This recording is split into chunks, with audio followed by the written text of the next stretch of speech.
छत्रपती संभाजीनगरमध्ये चंद्रकांत खैरे आणि अंबादास दानवे या ठाकरेंच्या पक्षाच्या नेत्यांमधील वाद विकोपाला पोहोचलाय। शिवसेना उबाठाच्या दोन बड्या नेत्यांमध्ये शाब्दिक चकमक उडालेली आहे आणि या दोन्ही नेत्यांमधील वादाचा फटका पक्षाला बसण्याची शक्यता असून या दोन्ही नेत्यांमधील वाद मिटवण्याचं मोठं आव्हान उद्धव ठाकरेंसमोर आहे। खैरे आणि दानवेंमध्ये झुंपली।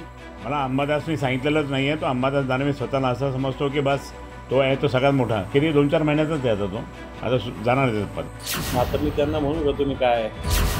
खैरेंच्या दानवेंवरती आरोपांच्या फैरी। किती लोक गेले शिवसेनेतून, किती गेले फुटले मला सांगा ना तुम्ही, कोणामुळे गेले आणि काय काय उजाळलाय नाही। दानवेंचंही खैरेंना जोरदार उत्तर। मी करणार तक्रार, मी सांगणार, मी परवा मीटिंग आमची त्यावेळेस सांगणार मी। तर मी हेच सांगतो ना की ते ज्येष्ठ नेते करायचं तर करा कारवाई, काय प्रॉब्लेम। चंद्रकांत खैरे आणि अंबादास दानवे या ठाकरेंच्या दोन शिलेदारांमध्ये रंगलेला हा कलगीतू याला निमित्त ठरलं छत्रपती संभाजीनगरमध्ये रविवारी आयोजित करण्यात आलेला मेळावा। ठाकरेंच्या पक्षाचा हा मेळावा अंबादास दानवेंच्या उपस्थितीत पार पडला। या कार्यक्रमाला चंद्रकांत खैरेंची अनुपस्थिती होती। पक्षाच्या मेळाव्यासंदर्भात आपल्याला आमंत्रणच नव्हतं, आपल्या अनुपस्थितीत हा कार्यक्रम उरकून टाकला गेला असा आरोप करत खैरेंनी दानवेंवर जोरदार हल्ला केलाय आणि दानवेंनी सुद्धा या हल्ला बोलला प्रत्युत्तर दिलंय।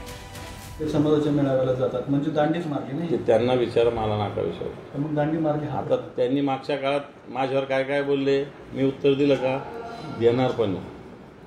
ते म्हणतात मला, आता मी त्यांचंच नाव मार्गदर्शक म्हणून टाकलं होतं तर ते नाही आले, त्याला मी काय करू शकतो? म्हणजे त्यांनी दांडी मारली नाही, ते नागपूरला गेले होते, बोलले, ते त्यांच्या समाजाचा मेळावा होता। नाही, मला सांगितलं नाही अंबादास दानवेनी, स्पष्ट सांगतो मी उद्धव साहेबांना सांगणार आहे आता।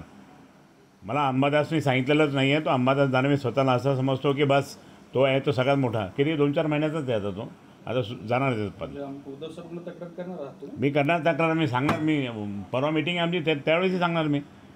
पण तुम्ही आम्हाला त्या ठिकाणी काय समजता, कचरं समजता तुम्ही?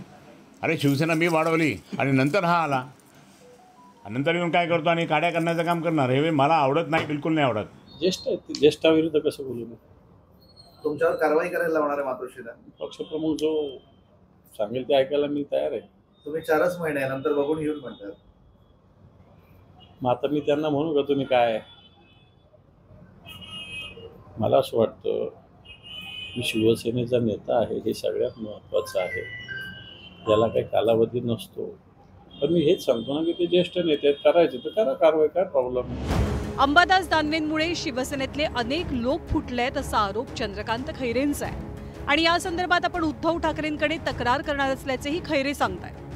अहो, ह्या माणसांनी त्या ठिकाणी अशा पद्धतीने वागलं तर आज किती लोक गेले शिवसेनेतून, किती गेले फुटले मला सांगा ना तुम्ही, कोणामुळे गेले आणि काय काय उजाळलाय नाही, किती काय काय आलं मला सांगा ना तुम्ही, काय काय किती जागा आलेल्या, कुठे नगरपालिकेत, महापालिकेत, कुठे आहे।